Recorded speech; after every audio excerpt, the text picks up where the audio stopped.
Okay बेटा देखो, हमने valence shell electron pair repulsion theory पढ़ ली और हमने शेप की डिस्कशन कर ली कि अगर सेंटर एटम पे लोन पेयर होगा तो कैसी शेप आएगी, लोन पेयर नहीं होगा तो कैसी शेप होगी। तो हमने बेसिकली याद रखना है shape when centre atom has no lone pair, क्योंकि उसी शेप में चेंजेस आती हैं, उसी के हिसाब से चेंजेस आएंगी। अब देखो, हमें ऑलरेडी पता है कि जो हमारे सब शेल होते हैं एस पी डी, इनकी क्या शेप होती है और इनको किस तरह से डिनोट करते हैं। तो देखो, जो हमारा एस ऑर्बिटल होता है ना, उसकी शेप होती है स्फेरिकल। इसको आप बेटा साथ साथ ड्रॉ करते जाएं, यहाँ पे हमें चाहिए एक टॉपिक करेंगे important. That topic is called orbital overlap concept. S orbital की शेप होती है स्फेरिकल।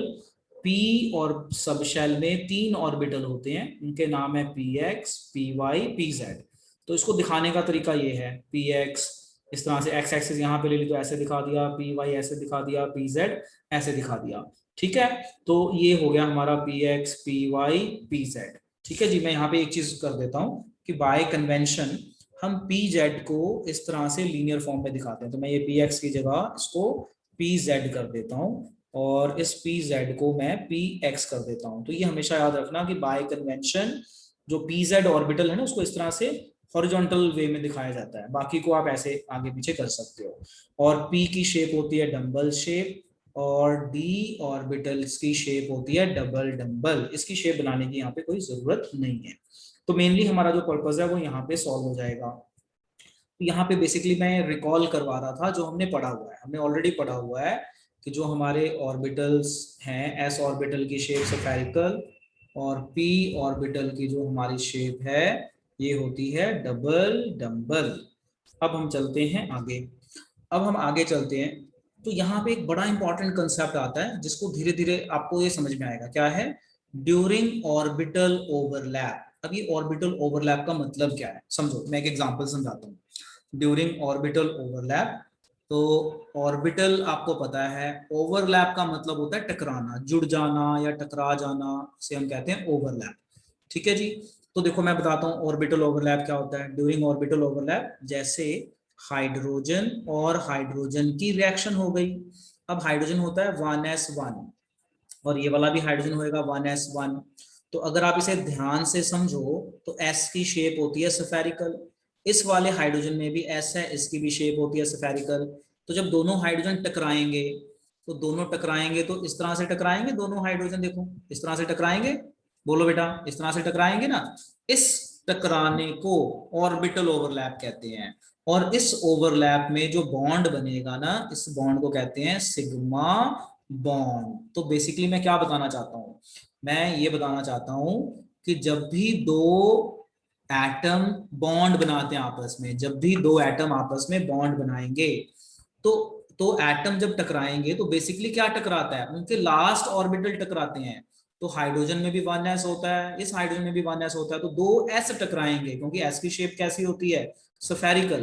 तो जब दो s टकराएंगे ना तो इस टक्कर को बोलते हैं हेड ऑन कोलिजन।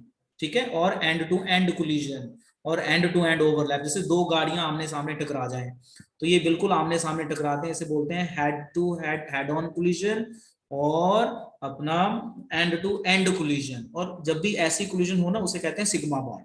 मतलब मैं बताना क्या चाहता हूँ, मैं ये बताना चाहता हूँ कि जब भी ऑर्बिटल ओवरलैप होता है तो हमें दो तरह के बॉन्ड मिलते हैं। एक बॉन्ड को कहते हैं सिग्मा बॉन्ड, तो ये आपको दिखाया मैंने सिग्मा बॉन्ड की क्या कंडीशन है। और एक बॉन्ड मिलता है हमें पाई बॉन्ड। तो पाई बॉन्ड में अभी बताऊंगा पाई बॉन्ड बनने की क्या कंडीशन है। अब यहाँ पे जो याद रखने वाली चीज है, अगर कहीं पे सिर्फ सिंगल बॉन्ड है तो उसे हम कहते हैं sigma bond, this is called sigma bond. और कहीं पे अगर डबल बॉन्ड बना है तो एक सिग्मा एक पाई होता है। और कहीं पे ट्रिपल बॉन्ड बना है तो ये बाय कन्वेंशन को एक सिग्मा और दो पाई बॉन्ड्स होते हैं उसमें। चलिए पहले इतना नोट कर लीजिए, नोट करके जरा डन बोलिए फटाफट।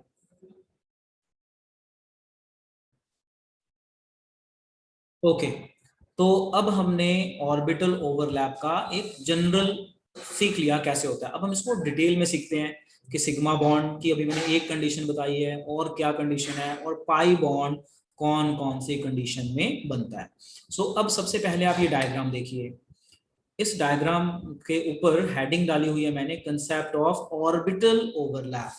तो अब यहाँ पे अगर आप ध्यान से देखो तो वही पिछली डायग्राम को मैं दोबारा समझा रहा हूँ। एस एस ऑर्बिटल टकराया और बन गया सिग्मा बॉन्ड। तो अब ये जो orbital S S orbital overlap होगा तो इसमें बनेगा हमारा सिग्मा बॉन्ड, ठीक है जी। मतलब मैं ये बताना चाहता हूँ कि कौन से केसेस में सिग्मा बॉन्ड बनेगा, कौन से केसेस में पाई बॉन्ड बनेगा, ठीक है। सो देखो अब हमारे पास कौन कौन से ऑर्बिटल होते हैं। हमारे पास एस ऑर्बिटल होता है, हमारे पास पी जेड ऑर्बिटल होता है, बाय कन्वेंशन पी जेड को ऐसे दिखाते हैं। पी वाई ऑर्बिटल होता है, हमारे पास पी एक्स ऑर्बिटल होता है, ऐसे थोड़ा सा टेढ़ा करके दिखा दिया, 3 एक्सिस है ना। तो अब देखो अगर s और s ऑर्बिटल कंबाइन करेगा तो ये बनता है हमारा हेड ऑन कोलिजन और इसे कहते हैं सिग्मा बॉन्ड।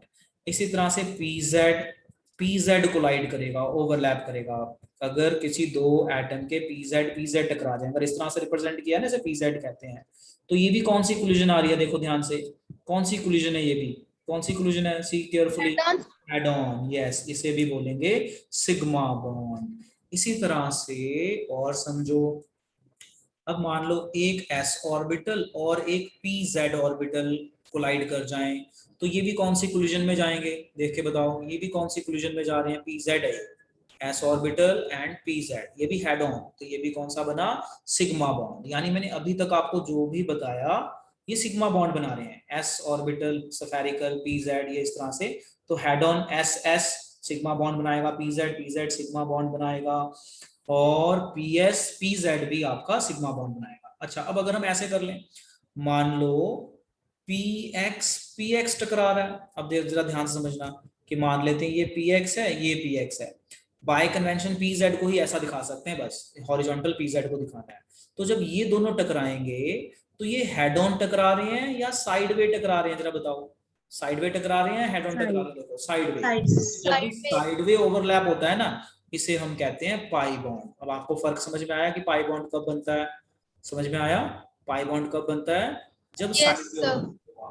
अच्छा इसी तरह से मान लो पी वाई, आगे पी वाई को थोड़ा टेढ़ा कर देते हैं, पी वाई, अब इसकी कोलिजन कैसी होने वाली है, ये पी वाई है, ये पी वाई है, इन दोनों की कोलिजन कैसे होने वाली है बताओ, साइड वे, यानी साइड से कुछ टक्कर लग गई, साइड से लग रही है टक्कर, ठीक है ना, आमने सामने नहीं है, साइड से टक्कर लग रही है, साइड से, ठीक है। तो साइड से लग रही है तो इसे भी हम बोलेंगे पाई बॉन्ड।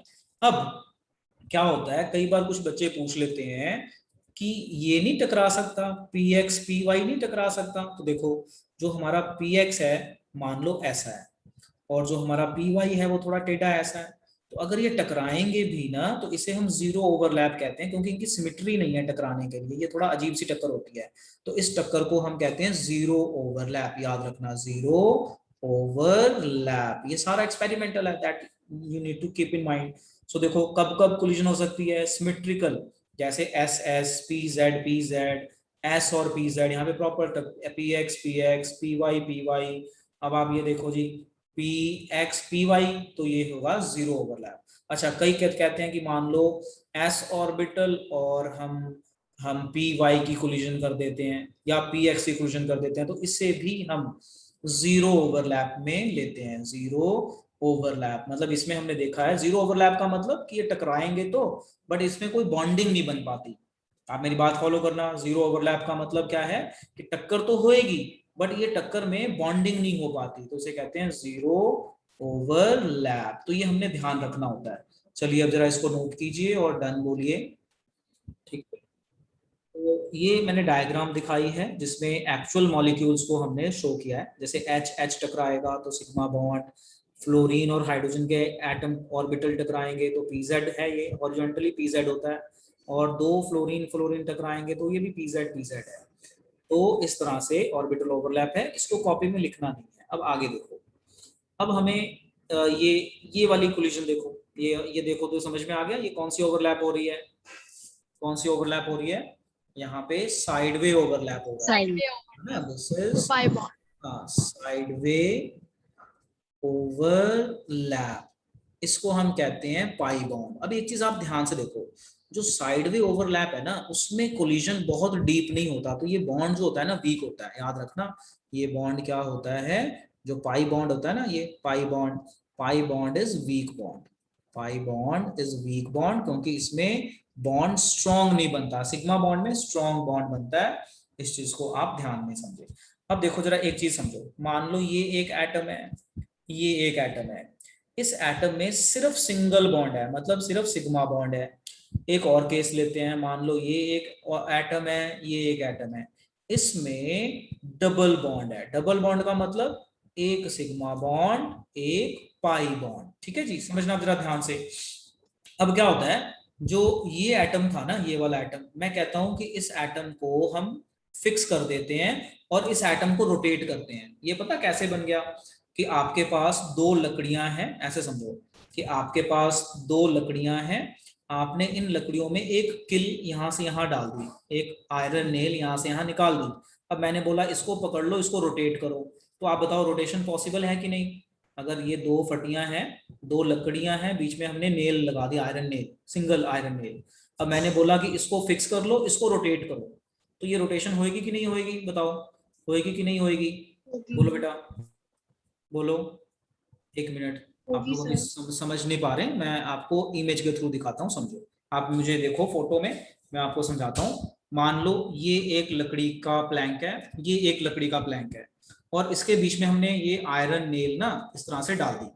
ठीक है, ये दिख रहा है मैं जो बता रहा हूँ कि ये एक वुडन प्लैंक है, ये एक वुडन प्लैंक है, इनके इनके बीच में हमने एक आयरन नेल डाल दी। अब मैंने बोला ये इसको फिक्स रखो, इसको रोटेट करो, तो देखो रोटेशन पॉसिबल है।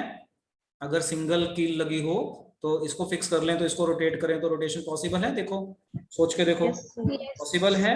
तो हम ये बोलते हैं यस सर। हमेशा कि अगर कहीं पे सिंगल बॉन्ड होगा, अगर कहीं पे सिर्फ सिग्मा बॉन्ड होगा, तो हम यहाँ पे बोलेंगे फ्री रोटेशन इज पॉसिबल।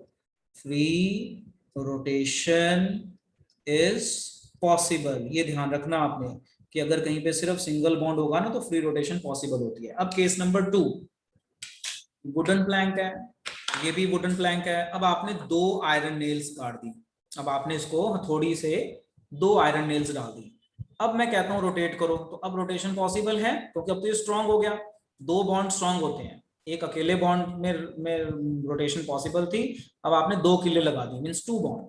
तो दो बॉन्ड लगाना मतलब दो नॉट किले पॉसिबल। जैसा, तो here the rotation is not possible. not possible, not so you can possible. write that. So in case of double bond, जहां पे सिंगल और डबल बॉन्ड एक साथ हो या ट्रिपल बॉन्ड आ जाए, तो हम बोलेंगे कि पाई बॉन्ड अगर कहीं पे आ गया तो फ्री रोटेशन जो है is not possible, free rotation is not possible. ठीक है जी, ये नोट कर लीजिए, नोट बना के इसको नोट लिख लीजिए कि फ्री रोटेशन कहाँ पॉसिबल है, कहाँ नहीं है, जल्दी नोट कर लीजिए।